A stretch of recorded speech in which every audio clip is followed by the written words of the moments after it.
But let's get to it. All right, let's do it. Watts Bar. Tell us about it.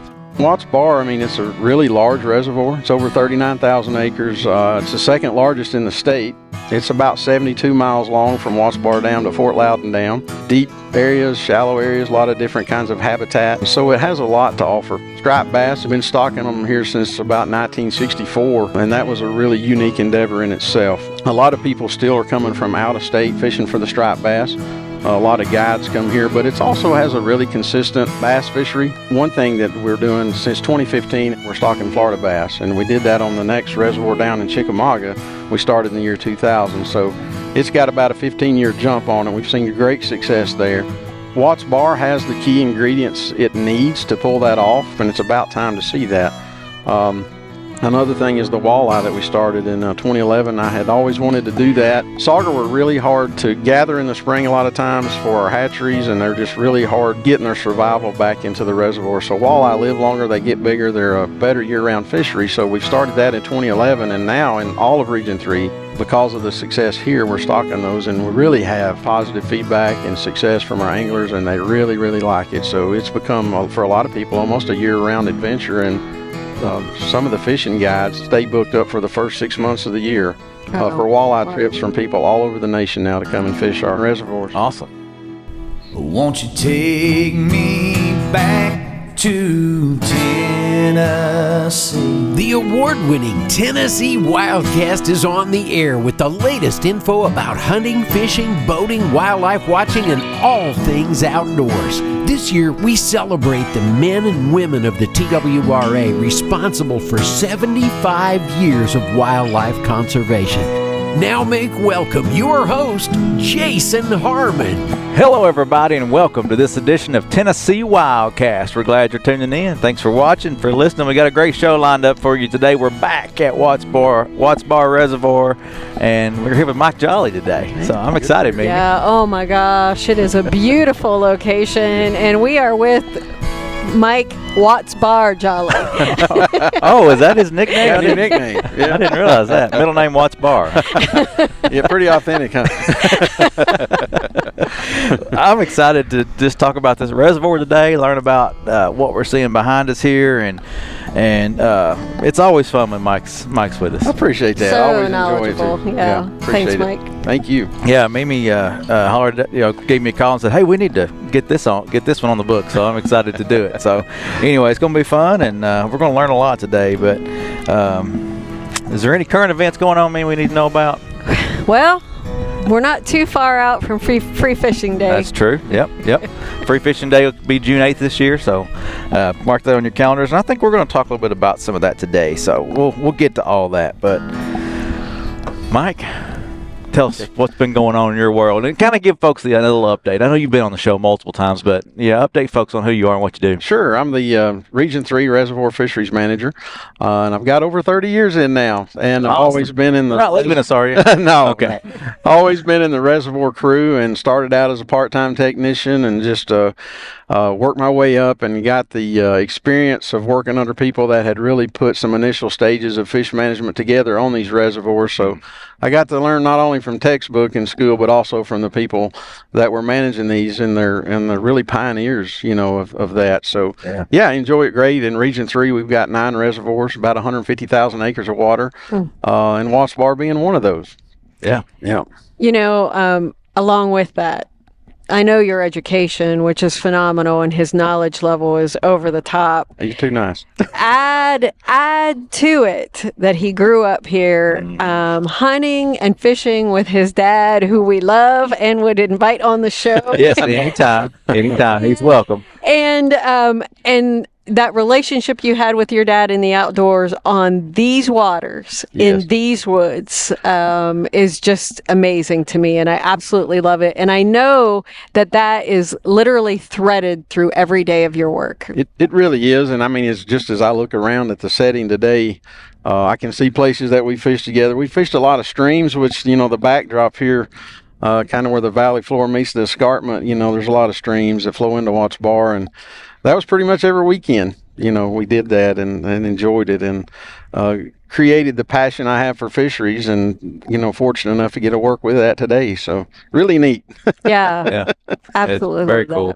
Well, for the folks watching, Sure. Remind them where we are right here. What's behind us? So we're on the lower end of Watts Bar Reservoir, and this is the escarpment here. You get up onto the plateau, and of course the valley here being Tennessee River impoundment that Watts Bar is on, and the town of Spring City is here behind us. And speaking of fishing rodeos, that's where we have ours for this, one of the ones for this region, but the one that we have in a reservoir.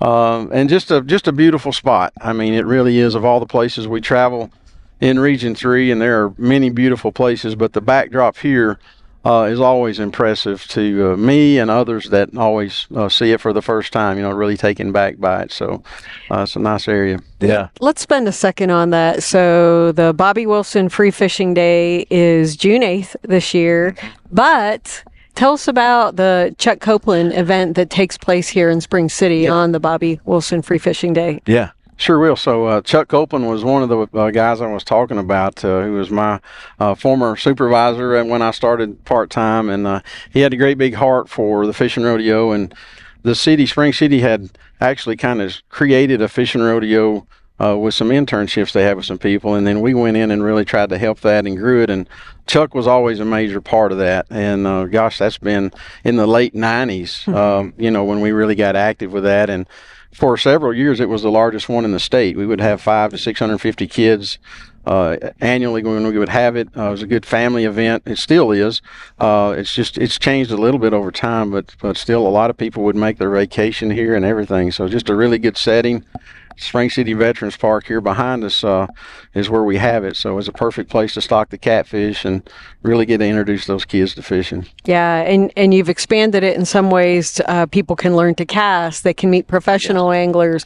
They learn about aquatic nuisance species at that event and so much more. Yeah, thank you for adding that, because we really have tried to grow it into an educational program. Yes. Maybe a single parent that hasn't fished, and we try to teach them about tying the hook on, what lures to use and all those things, and hopefully get them, back to interested in going fishing after the event sometime and being able to do it successfully.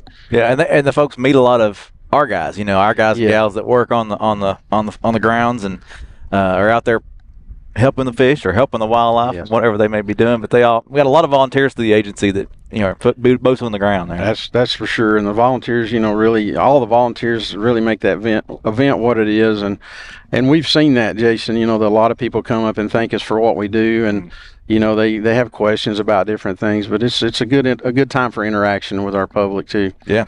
Definitely. Yeah. And I know the folks really appreciate it. Yeah, they do. Fun event. So that'll take place on Watts Bar here in Spring City.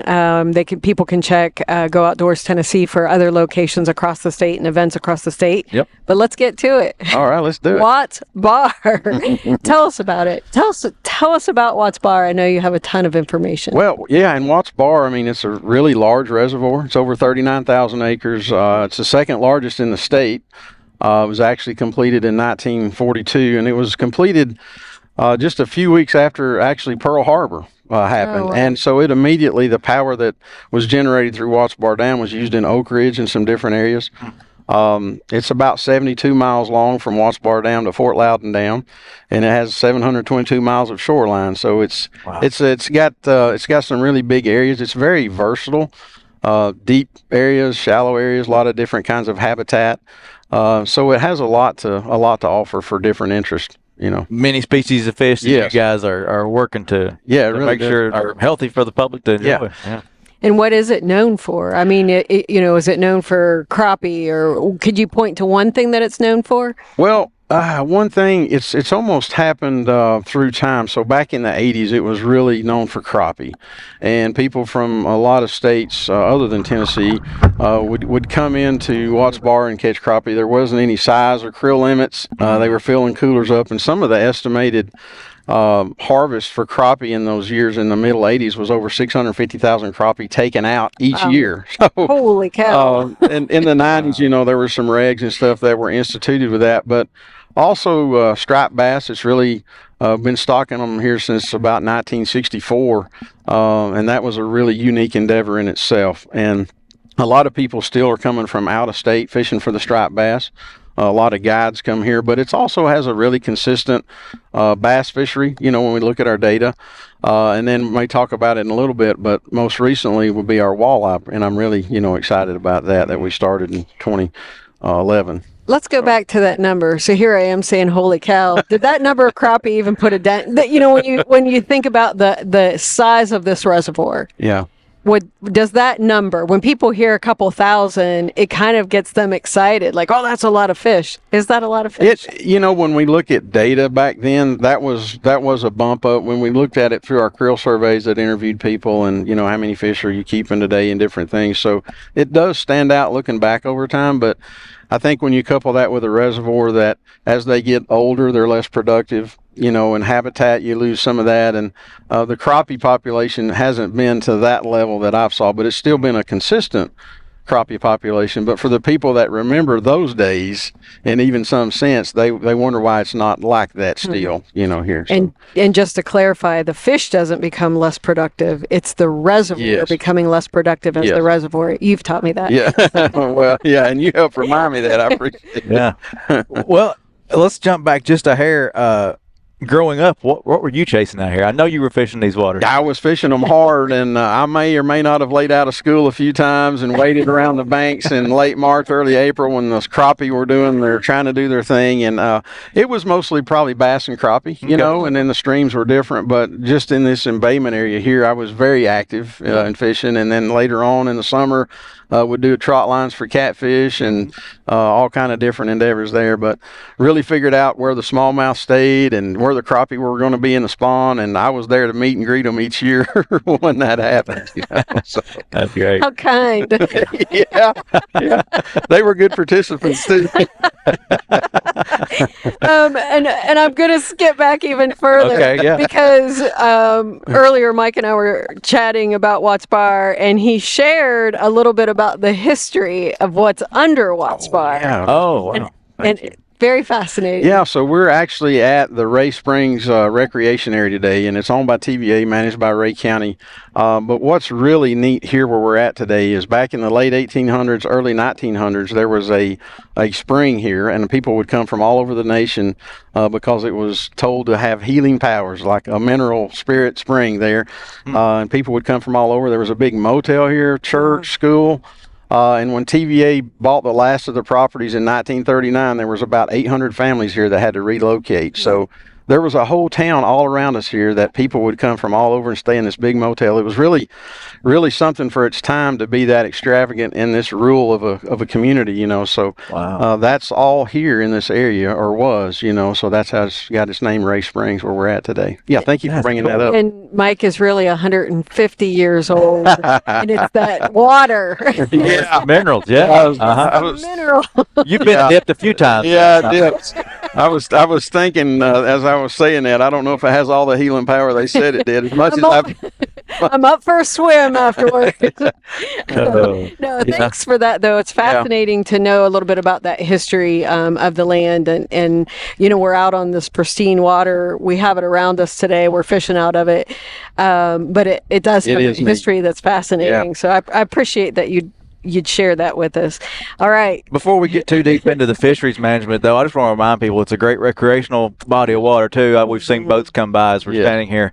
Be safe, wear your life jacket, know those boating rules and regs and navigation things. Just be safe out there. Yeah. Good point. So designated operator. Yeah, don't drink and boat, and just it's getting warmer, so it's going to be a busy time out there. Yeah, for sure. Yeah. All right, back to where we were. Where are we today? Is that where we're at? What question are we on now, Mimi?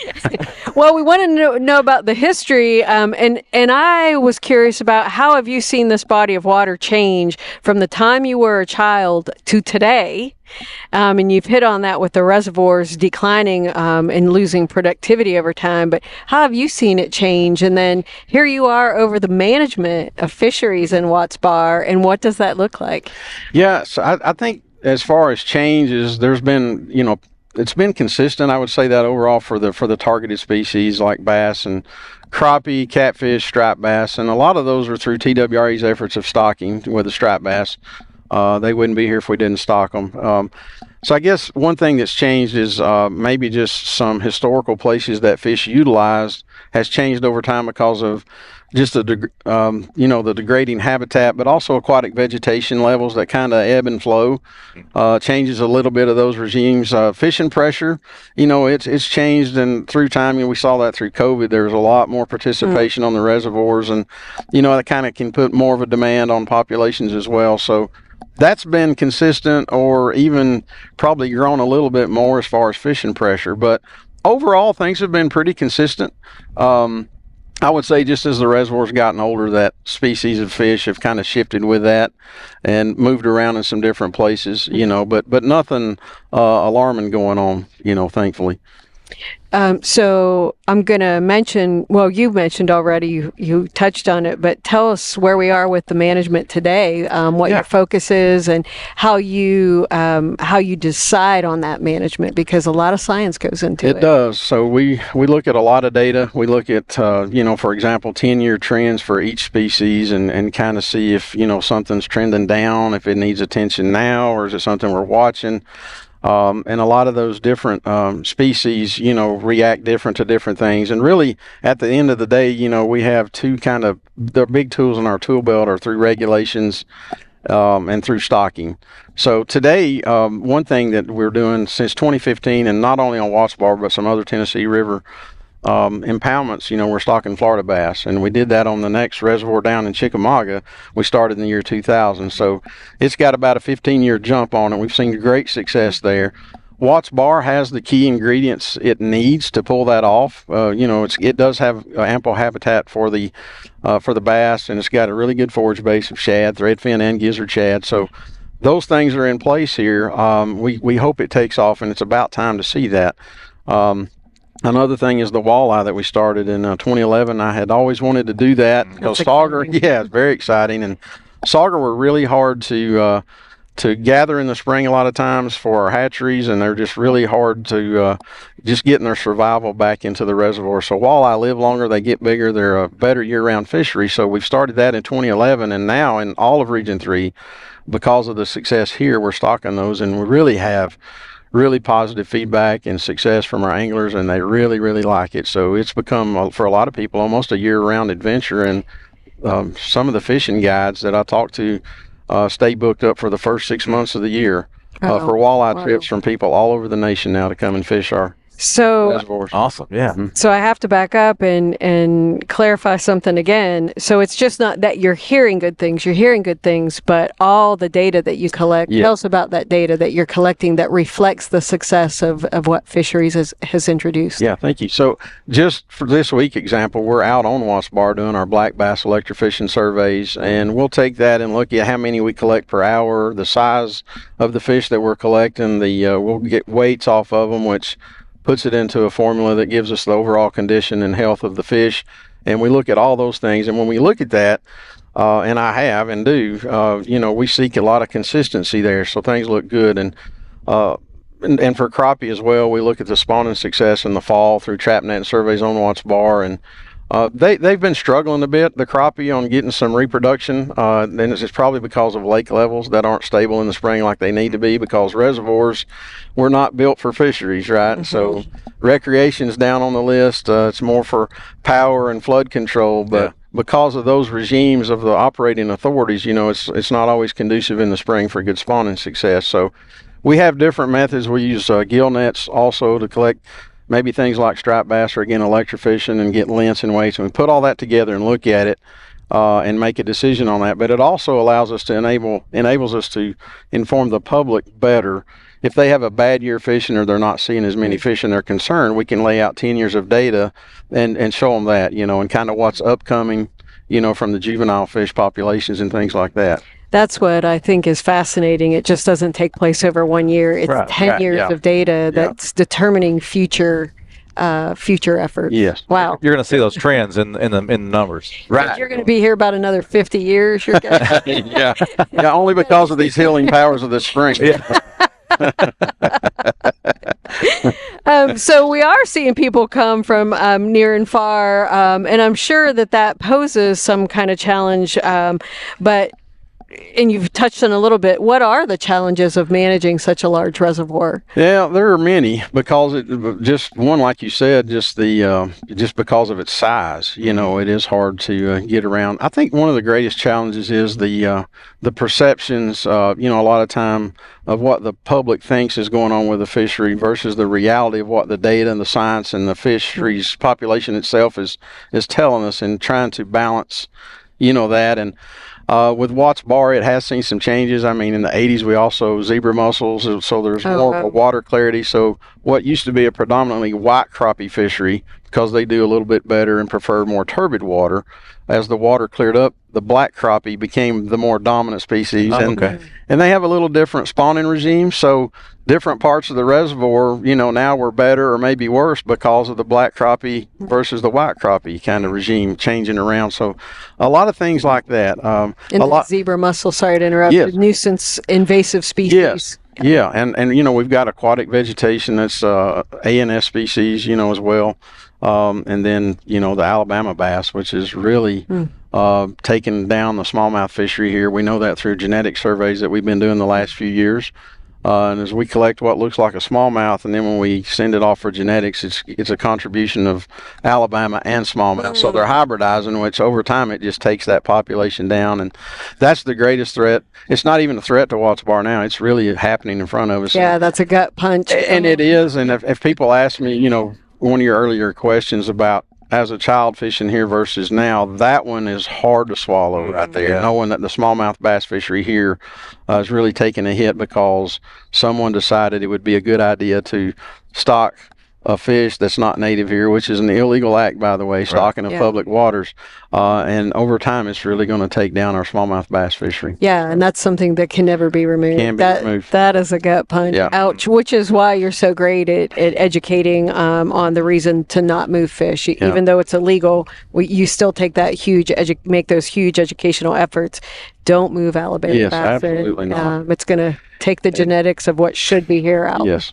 Go look at our website, tnwildlife.org. There's pages out there about Alabama bass and why we don't want them and the reasons, and we lay it out there so people can understand. Thank you. The details are there, so go learn why. I want to back up too, because I've joined you on this reservoir for this reason, but talk about a little bit about the fish attractor work and why that takes place. Yeah, so we do a lot of fish attractor work, and with all the reservoirs we have, we try to get around every 5 years and redo our buoy sites. And I noticed we got a buoy, you can't see it for the trees, but there's one here behind us that we've got in a very good area for crappie and bass. And 2022 was the last year we were here, and all that's on the website too. It shows the sites that we put the materials in, and it gives the coordinates for it so you can go fish it. But we also do a lot of habitat enhancement on Watts Bar in areas that we stock fish, like the walleye and the Florida largemouth, and we also stock some crappie here as well, and striped bass. But we'll put some habitat in those stocking site areas to where it protects those juvenile fish until they can, get distributed out into the reservoir. So yeah, we're always actively working with habitat for sure. Remind people what stocking fish look like. Yeah, that's a good People point. might say, "Oh, you're throwing some big bass in there." Well, Yeah, so most fish, no matter what the species, is what we call fingerling size, and it could be from 1 to 3 inches typically, for each species, and it just takes a lot of money to raise them bigger than that in the ponds. We don't have the pond space, and then if you've got walleye in a pond, they get really predacious on each other, cannibalistic toward each other, and you have to get them out into a reservoir after about 30 to 60 days max, on those. So I have to tell a quick story. Were we on Chickamauga? It's when I first started with the agency, and I'm out with Mike and his crew, and they're stocking Florida largemouth fingerlings, and they're literally the size of a finger. And we met these 2 older gentlemen, and they said, "Boy, fishing's going to be good next year."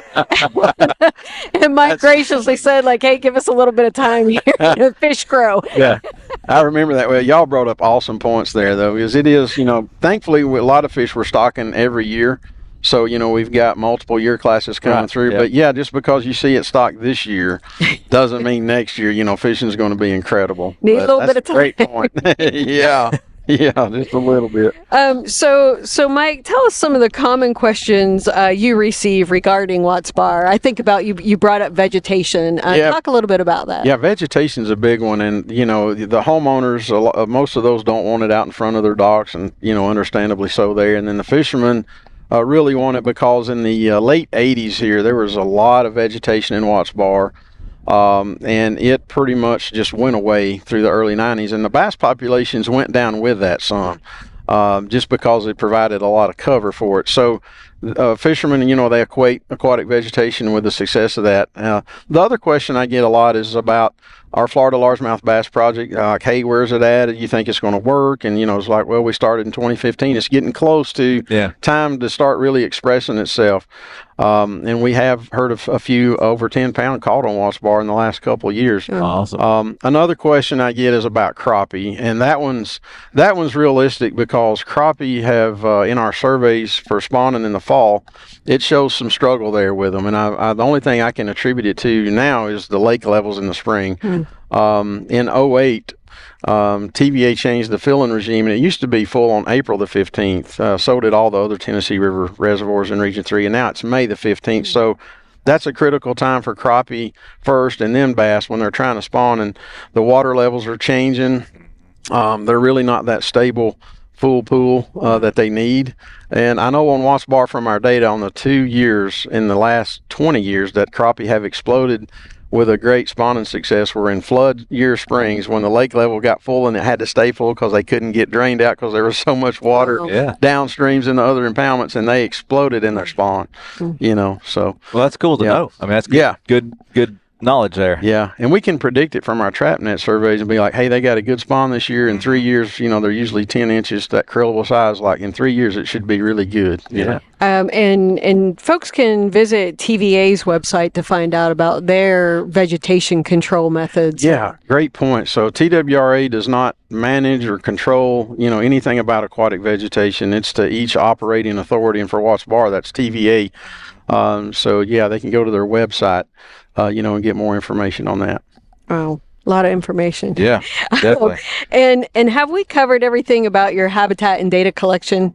I know those are big points, and people can go and visit. They know where to drop a line in where that habitat is. Yeah, they can. And I would add to our data, krill surveys that we do. And we just did one on Watts Bar. They do a great job. And these are done across the state in different reservoirs. And did one last year on Watts Bar. It's for the whole year. And we actually interview anglers and get to talk to them about what they've caught. We also get to ask them questions about just their overall opinion of our management of the reservoir. They're not writing tickets. Talk to them. Right, exactly. They're not writing tickets. They're not there to check licenses or anything. And they're so nice. So nice. I got a really good crew. And you talk about all the reservoirs we manage. I mean, if I didn't have a good crew, I'd be in trouble. We all would. So I've got a really good crew, and the krill clerks are part of that. So, some really good data there. But Mimi, there's probably even some more data, just looking at it, boiling it down, looking at it different ways. There's a lot of time spent just evaluating the data we collect and looking at